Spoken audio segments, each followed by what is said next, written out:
In 1904, a man runs and hides in an empty pub. Something materializes behind him and shoves him. The being brandishes blades, but another creature appears and attacks. A century later, the Wyland Corporation satellite detects heat signals from a supposed barren area. In Nepal, environmental technician Lex Woods climbs a cliff when she receives a call from Max Stafford. Max's employer offers her organization funding if Lex meets with them tomorrow. Lex notes that she can't make it, given her current location, but when she reaches the top of the mountain, Max is already there with a helicopter. In Mexico, archaeologist Sebastian de Rosa digs into an ancient ruin and finds a soda bottle cap. His employer mocks his discovery and fires his team. Unwilling to give up, Sebastian tells his assistant, Thomas Parks, to hold the team while he requests funding from the bank. When Sebastian reaches his tent, he finds Max inside, offering him a job. Soon, Lexa rides the helicopter with chemical engineer Graham Miller, who eagerly documents the trip for his sons. After reaching the icebreaker ship, Miller fiddles with the heavy equipment, but one of the mercenaries, Mark Verheyden, yells for him to leave. Finally, Max introduces the team to CEO Charles Wyland. Charles notes that his satellite detected a mysterious heat signature beneath the Earth. He shows them the thermal mapping that suggests an underground pyramid. His experts link the structure to different cultures, and Sebastian claims they were all correct,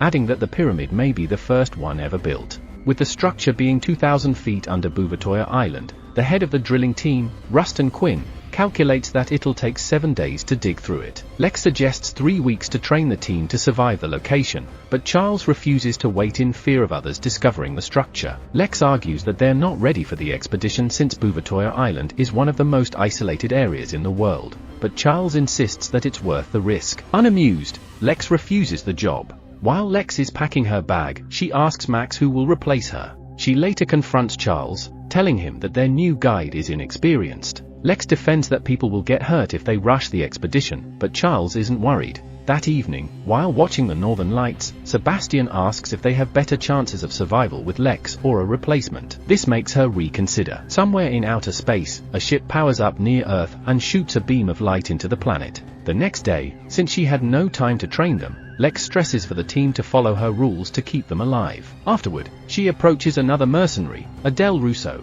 who's loading her gun. Russo explains that she doesn't intend to use the gun, but she's bringing it just in case. The team heads out in snow vehicles. On the way, Lex notices Sebastian's bottle cap, which he wears like a charm. Soon, they reach an abandoned whaling station where they set their base. Lex explains to Sebastian that the residents of the whaling station mysteriously disappeared. Meanwhile, Miller starts taking photos in the old pub when he hears movement. He follows the sound worriedly and turns to clattering behind him, but finds nothing there. When he turns again, Lex is there, reminding him that no one is supposed to wander alone. Still, Miller is wary of the sounds, only to find a penguin waddling around. Later, they find a perfectly shaped tunnel leading to the pyramid despite satellite footage showing that it wasn't there yesterday. While preparing to go into the tunnel, Lex checks on Charles and finds him breathing into a concealed tank. She warns him against joining the expedition, but Charles stresses that when one's sick, they consider how their life will be remembered. Lex shares that, during a summit, her father broke his leg but refused to stop. They reached the top and shared champagne. However, a blood clot from his leg reached his lung, and he suffered for 4 hours before dying. Still, Charles concludes that her father's last memory was sharing champagne with her on a mountain, not the pain. Soon, Lex leads the team down the tunnel. A top is blown into the pulley system, causing it to jam and release Charles. He falls until Lex stabs a pickaxe into his hood. As they descend, the spaceship flies over the base and releases 3 pods that deliver the armed predators. The team reaches the cavern at the end, but finds no sign of another team who could have dug the tunnel. They illuminate the area and view the pyramid for the first time. Charles marvels at it, thanking his team for making history with him. The team enters the pyramid, where Lex notices a reptilian carving near the entrance. Someone steps on a trigger that opens a lower chamber where chains hoist up a massive queen alien while electric shocks revive her. On the surface, a man from the drilling team hears growling and gets attacked from behind. His team hears his scream and pulls out their guns, but a transparent creature slays them. When Quinn arrives at the scene, he finds his men hanging by their feet. Suddenly, he spots a blooded invisible blade, so he flees and finds more bodies hanging by their feet. Quinn grabs his gun and shoots the predator above him, destabilizing its cloaking mechanism. It descends and overpowers Quinn until he falls into the tunnel. The team enters a sacrificial chamber where they find remains set around an alien disc. Sebastian examines the remains and notes that they were unbound and died willingly. Thomas translates the carvings on the sacrificial tables, claiming that the chosen ones gave their lives to start the hunt. Russo points out a corpse's opened ribcage, noting how the bones are bent outward as if something broke out from inside the body. Beneath them, the queen alien lays eggs, which are transported via a conveyor belt. Soon, Quinn wakes up, covered in ice, in the cavern. The predators arrive, so Quinn stays still, unnoticed as they pass by. However, the third predator finds him and kills him. The team splits up, with one moving to the next level while the other, including Russo and Thomas, stay to document the sacrificial chamber. The others reach the level below, where they find a sarcophagus with a combination lock. Sebastian notes that the locks correspond to dates currently set for 1904, so he changes it to the current date. The sarcophagus opens, and they find 3 plasma guns inside. Charles starts coughing, so Lex orders everyone to return to base. Charles agrees and orders Max to take the guns to test them. Sebastian warns them against it, but the mercenaries take the guns, and the sarcophagus closes. Detecting their activity, the predators rush inside the pyramid. The door in the lower chamber closes, and another set of stairs opens. At the sacrificial chamber, the doors also close, trapping everyone inside. From the tables, alien eggs are raised and start opening, so Russo prepares her gun. The creatures inside leap into the air and grab the humans' faces.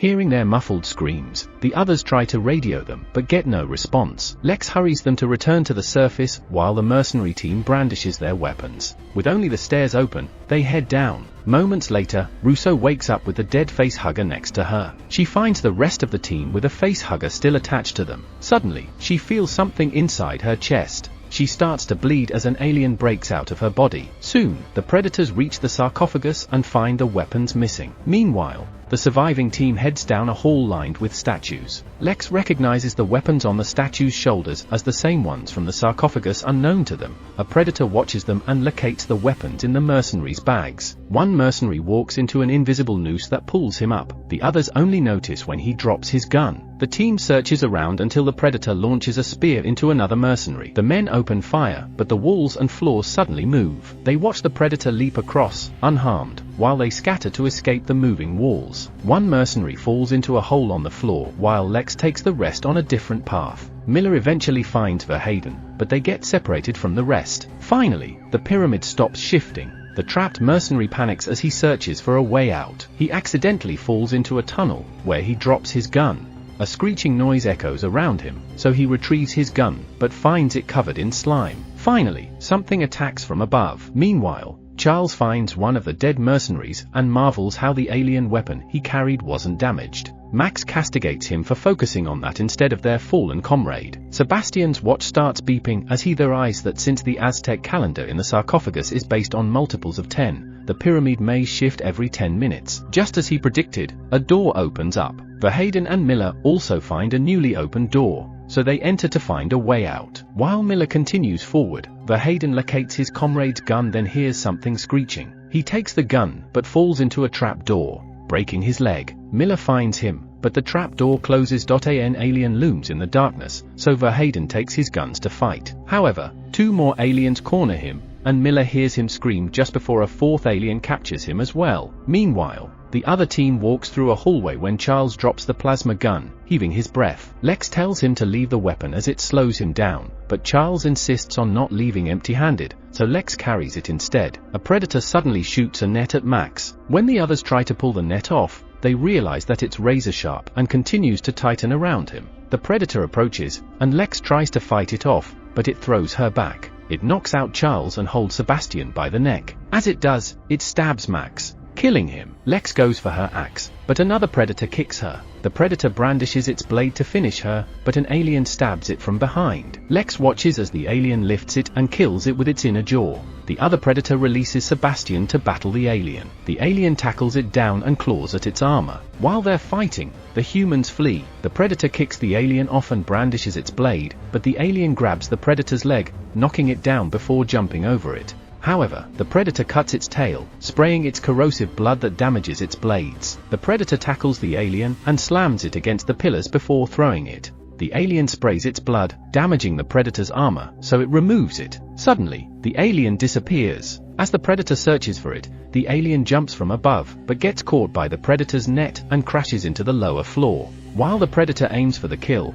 the net cuts through the alien's shell, causing it to bleed. Its blood soon breaks the net, allowing it to tackle the predator and kill it. The surviving trio rushes to escape but stops when Charles struggles to breathe. Suddenly, the last predator approaches, so Charles tells them to go without him. Sebastian pulls a reluctant Lex away while Charles brandishes an axe. The predator easily deflects his attacks and holds him by the throat. However, when it detects his lung cancer, the predator releases him. Still, Charles defiantly uses his oxygen tank and flare to throw flames at it. Pissed, the predator kills him. The pyramid starts shifting again, so Lex and Sebastian climb over a closing passage. Lex exits, but Sebastian struggles to crawl through the narrowing path. When he reaches the end, the predator throws a blade at his head, forcing Sebastian to drop. Suddenly, a facehugger leaps for the predator, but it slices it in half. Another alien emerges from the shadows to attack, but the predator quickly cuts its head off. Lex finds an opening where they watch. The predator used the facehugger's leg to cover mark on its helmet and forehead. Sebastian recognizes this as a warrior's rite of passage. When they turn away, another facehugger attacks the predator. Sebastian theorizes that the pyramid serves as an arena for the young predators to prove themselves. Based on the hieroglyphs, the predators discovered Earth thousands of years ago and were worshipped as gods. Every century, humans were sacrificed to breed their prey for the predators to battle. However, one day, too many aliens were created, overwhelming the predators, so they triggered a bomb to wipe out everything, ensuring that the aliens could not spread. Elsewhere, Miller wakes up, trapped on a wall next to Verheiden's body. An alien egg opens up, so Miller pries his hand free to reach Verheiden's gun. The facehugger leaps, and Miller shoots it in time. However, more eggs open, so Miller shoots until he's overwhelmed. Meanwhile, Lex suggests returning the gun to the predator to fight the aliens. When Sebastian disagrees, she stresses that they may not make it out, but they must ensure that the aliens don't reach the rest of the world. After the pyramid shifts again, Lex and Sebastian search for the predator, but run into an alien instead. They race away and reach a broken bridge.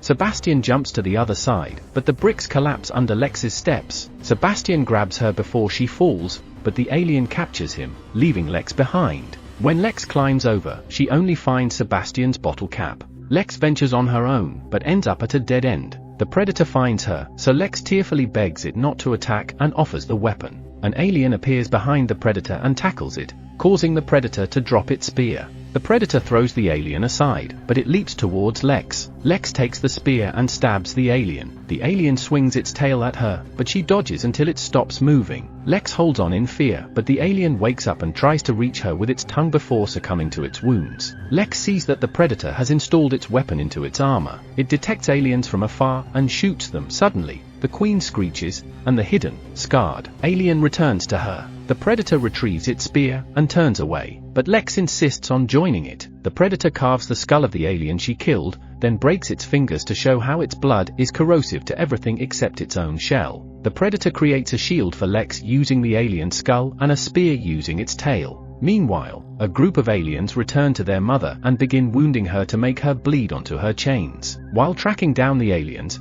Lex enters the chamber full of alien eggs and gasps upon finding Miller's corpse. She picks up Verheiden's gun from the ground and follows coarse breathing until she sees Sebastian. She tries to free him, however. He tells her that the alien is already inside him. Sebastian reminds Lex that the aliens can't reach the surface, so she tearfully takes the gun and shoots him. The alien inside him still bursts out, so the predator grabs it and breaks its neck. Beneath them, the queen finally frees herself. The remaining eggs in the chamber open up, so the predator activates a bomb before leading Lex out of the pyramid. Upon reaching the lifts, another alien attacks the predator, so Lex shoots it with a drilling gun. However, more aliens arrive, so she and the predator hop on the lift, speeding up the tunnel just as the pyramid explodes. The blast sends a shock wave that destroys the whaling station, so they run as everything collapses. When the coast is clear, the predator removes its helmet, revealing its face to Lex. Using a severed alien finger, the predator creates the warrior's mark on her face for helping it defeat the aliens. Suddenly, the queen bursts out of the ice.